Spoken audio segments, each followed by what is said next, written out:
불교의 세계관은 세 륜의 위에 생명의 욕망이 좌우되는 구산 8해의 욕계가 얹어져 있습니다.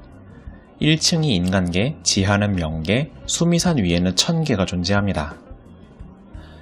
당시 지구가 다 탐험되기 이전이라 인도는 적도지방으로 더웠으므로 우리가 살아가는 구대륙 유라시아를 남선부주라고 상상합니다. 그리고 가상의 머나먼 동쪽 대륙 동승신주의 화가산에서 우주의 기운을 받은 돌로부터 원숭이가 태어나게 됩니다. 그는 폭포한 이색의 수렴동을 발견하여 원숭이들의 미호왕이 됩니다. 하지만 200여 년을 사는 동안 동료들이 죽어나가자 불로장생의 도를 배우러 모험을 떠납니다. 미호왕은 남선부주 서우화주를 10수년 헤매다가 마침내 신선 수보리조사를 만나 법명을 받고 7년간 수련을 받게 됩니다. 어느 날 수보리조사는 불로장생만 관심 있는 손오공의 머리를 세대치고 뒷짐을 지고 떠나버립니다. 이 뜻을 읽어낸 손오공이 밤 3경에 뒷문으로 찾아가자 불로장생의 도를 가르쳐줍니다. 나아가 수보리조사는 3년간 72변법, 기변둔갑술, 근두운 등을 가르친 뒤 말썽을 부릴 것 같으니 스승이 누구인지 알리지 말라 당부하고 하산시킵니다. 수십 년 만에 화가산에 돌아오자 혼세마왕이 지배자가 되어 있었고 손오공은 분신술로 쉽게 쓰러뜨린 뒤 다시 화가산 72동굴의 지배자가 됩니다. 손오공의 근처 동해바다 용궁을 찾아 적당한 무기나 갑옷이 없냐며 행패를 칩니다. 용왕은 손오공을 포기시키려 13,500근의 여의봉을 권하는데 그가 한 번에 듭니다. 또한 염라가 그를 죽이려 저승으로 끌고 오려 하자 명계의 삼라전도 여의봉으로 쑥대밭을 만들어버리고 생사부두를 꺼내어 동료 원숭이들의 이름도 싹 지워버립니다. 우마왕, 사타왕, 북마왕, 교마왕 등과 의행자를 맺고 여의봉으로 1000개를 뚫어대니 마침내 옥황성제는 태백금성을 보내서 적당한 벼슬을 줘서 달래려고 합니다. 손오공은 필마운, 말을 관리하는 낮은 직책에 불만해서 뛰쳐나와 제천대성을 자칭합니다. 옥황상제가 천병으로 진압에 실패하자 그에게 실제 그 이름의 직책을 만들어서 자리를 마련해줍니다. 손오공이 놀고 먹다 실증을 내며 깽판을 칠까봐 반도원을 관리하라고 실제 일도 주어줍니다. 먹으면 우주와 수명을 같이 하는 복숭아를 손오공은 왕창 먹어버립니다. 서왕모가 반도대회 복숭아 축제를 위해 7선녀를 보내는데 제천대성은 자신을 초청하지 않았다면서 선녀들을 반도원에 묶어둔 뒤 서왕모의 연회를 찾아갑니다. 마침 연회를 가던 적각대선을 다른 곳으로 보내고 자신이 그로 분장하여 반도대회에 모두를 재운 뒤 음식을 모두 먹어버립니다. 술에 취한 손오공은 길을 잘못 들어서 태상노군의 도솔궁으로 찾아갑니다. 마침 태상노군도 자리를 비웠기에 그의 불로불사 금단을 다 먹어버립니다. 술이 깨고야 손오공은 자신이 너무 심한 장난을 이번엔 쳤음을 깨닫고 화가산으로 도망합니다. 옥황상제는 다시 천병을 보내지만 역시 이길 수가 없었습니다. 이에 법력이 높은 외조카 이랑을 보내 손오공을 제압하지만 화가산의 원숭이 동료들이 모두 죽은 걸 안 손오공이 격노하자 비등하게 싸웁니다. 1000개의 힘만으로 감당이 안 되자 이번엔 태상노군이 금강탁을 던져 손오공을 기절시킨 뒤 붙잡지만 찌르고 내리치고 벼락을 쳐도 상처가 나지 않았습니다. 이는 손오공이 태상노군의 금단을 먹었기 때문으로 태상노군은 금단부터 몸에서 빼내야겠다며 팔개로에 넣어서 49일간 그를 찝니다. 손오공은 팔개로 구석에서 불길을 피하지만 연기에 눈이 그슬립니다. 뚜껑이 열리자마자 팔개로를 부수고 태상노군의 도솔궁째 부숴버립니다. 옥황상제의 영소전마저 때려 부수려는 때에 관음보살이 정병으로 그를 붙잡을 수도 있었지만 석가모니가 직접 오공을 마주하겠다고 합니다.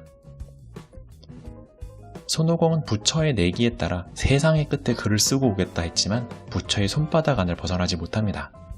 부처는 손바닥으로 땅을 내려쳐서 오행산에 그를 500년간 가두겠다고 합니다. 한편으로 남선부주의 당나라에서는 진현장이 전생에 부처의 제자 금선동자였지만 설법 중에 졸다가 쌀을 밟은 죄로 환생합니다. 죄가 가벼웠기에 장원급제한 진광해와 재상의 딸 은혼교의 아들로 태어나게 합니다. 진광에는 강주자사로 발령받는데 흉악한 뱃사공 유홍이 그를 죽이고 절세의 미인이었던 은혼교를 겁탈하고 진광에의 신분증을 빌어 강주자사 노릇까지 합니다. 은혼교는 당시 뱃속에 아이도 있었고 그대로 죽으면 복수도 못한다는 생각에 살기로 합니다. 그리고 유홍이 자리를 비웠을 때 관청에서 출산한 뒤 아이를 바구니에 담아서 편지와 함께 흘려보냅니다. 진현장은 금산사에서 스님으로 자라게 되는데 어른이 되자 큰 스님이 모친의 바구니와 혈서를 보여주었고 모친과 만나게 하여 진실을 알려줍니다. 진현장의 장님 할머니는 여태 아들이 자사가 되어서 자신을 버린 줄 알았지만 손자가 찾아와 진상을 듣고 통곡하면서 멀었던 눈도 다시 뜨게 됩니다. 재상 은계사는 진현장이 가져온 딸의 편지로 진상을 알게 되고 기절초풍하고 격노한 황제와 재상은 6만의 군사를 몰아서 유홍을 저작거리에서 효수합니다. 이를 본 용왕이 그간 진광의 시신을 강에 잘 보관하고 있었다며 대시 되살려주고 온 가족이 제회하지만 은혼교는 여태의 더럽혀진 수치심에 자결을 택합니다. 한편 장안성에서는 점쟁이 원수성이 고기 낚을 곳을 잘 짚어주기로 유명했습니다. 이에 경하의 용왕이 분노해서 찾아와 날씨를 물은 뒤에 이와 틀리게 날씨를 만듭니다. 원수성이 용왕에게 옥황상제의 명을 어겨서 당신이 죽게 생겼다고 하자 그제야 용왕은 정신이 번쩍 들고 빕니다.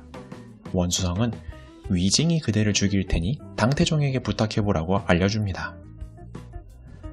당태종은 용왕이 찾아와 부탁하자 그렇게 약속하고 위징을 그 시간에 불러서 바둑을 둡니다. 그래서 약속을 지킨 줄 알았는데 위징이 그때 깜빡 졸면서 꿈에서 용왕을 죽이자 정말 용왕이 죽게 됩니다. 죽게 된 용왕이 밤마다 당태종을 괴롭히자 당태종은 몸이 쇠해져서 죽게 됩니다. 이에 위징은 명계의 판관이 된 친구 최각에게 변호를 부탁합니다. 염라대왕은 당태종과 경하용왕을 삼자 대면한 뒤 당태종의 무죄를 선고하고 당태종에게 수명을 더 준 뒤 본래의 몸으로 돌아가라고 명합니다. 당태종은 염라에게는 보석 선물을 약속하고 명계에는 노잣돈을 빚져가면서 10대 지옥을 피하며 돌아와 사흘 만에 부활합니다. 우선 당태종의 명계에 보석을 전하리를 찾자 목을 맨 아내를 따라 죽으려던 한 부자가 자진하여 보석을 쥔 채 사약을 마셔 명계로 찾아갑니다. 염라가 부자 부부의 생사척을 보아하니 아직 죽을 때가 아닌 선한 위인들이었습니다. 남편은 제 몸에 그대로 살려주고 이미 몸이 훼손된 부인은 곧 죽었어야 할 운명인 당태족이 공주의 몸에 혼만 바꾸어 넣어서 둘을 부활시켜줍니다. 또한 명계에서 덕을 산처럼 쌓은 물장수 상냥에게 당태종은 빚을 많이 졌기 때문에 그 노잣돈을 갚으려 하지만 그들이 워낙 선해서 받지 않으려 하기에 그 천금으로 절을 세우기로 합니다. 유불토에 덕이 있는 사람들을 고루 모으니 이 중에 진현장이 불가의 수장이 됩니다. 이에 관음보살이 문동병자를 가장에 찾아와 금란가사와 석장을 선물합니다. 관음보살은 진현장이 소승불교만 한다며 대승불교의 경전을 찾아 인도로 갈 것을 명합니다. 당태종은 그런 진현장에게 세 개의 장의 법도를 잘 안다며 삼장법사라는 자를 내려줍니다. 삼장은 환송을 받으며 가을철 장안성을 떠납니다. 두 시종과 백만은 연 이틀씩 쉬지 않으며 법문사, 보건사 등을 지납니다. 하지만 쌍차령의 함정에 일행이 빠지고 두 시종은 단숨에 요괴들에게 먹힙니다. 꼼짝없는 위기에 태백금성이 삼장을 구해주고 말과 짐을 전해줍니다. 바로 다음 산에서 호랑이 둘을 만나지만 사냥꾼 요백흠에 의해 구조되고 삼장이 그의 사당에 담례 기도를 하자 여태껏 많은 살생으로 지옥에 있던 그의 사냥꾼 부친이 구원됩니다. 삼장이 산을 넘어가자마자 오행산을 마주하며 오공의 말대로 안안의 부적을 떼어서 그를 풀어주며 제자로 맞이합니다. 하지만 산적을 살생하자 삼장은 손오공을 꾸짖고 손오공은 속이 상해서 떠납니다. 동해 용왕을 찾아가자 오랜만에 손오공을 환대하면서도 깨달음을 주어서 삼장법사에게 돌아가게 합니다. 그 사이에 관음보살은 삼장에게 금태를 주었고 손오공은 이를 속아서 쓰게 됩니다. 이로써 삼장은 이제 긴고아주로 손오공에게 고통을 주어서 다룰 수 있게 됩니다. 둘은 사반신의 응수관을 지나다가 서해 용왕의 아들 백룡을 만나 말을 잡아먹힙니다. 그는 하늘나라에서 명주를 태운 벌로 여태 묶여 있었습니다. 이번에도 관음보살이 내려와 백룡에게 삼장을 모셔가서 죄를 용서받으라면서 그가 잡아먹은 백마를 대신해 용마가 되라고 명합니다. 삼장 일행의 모험은 이어집니다.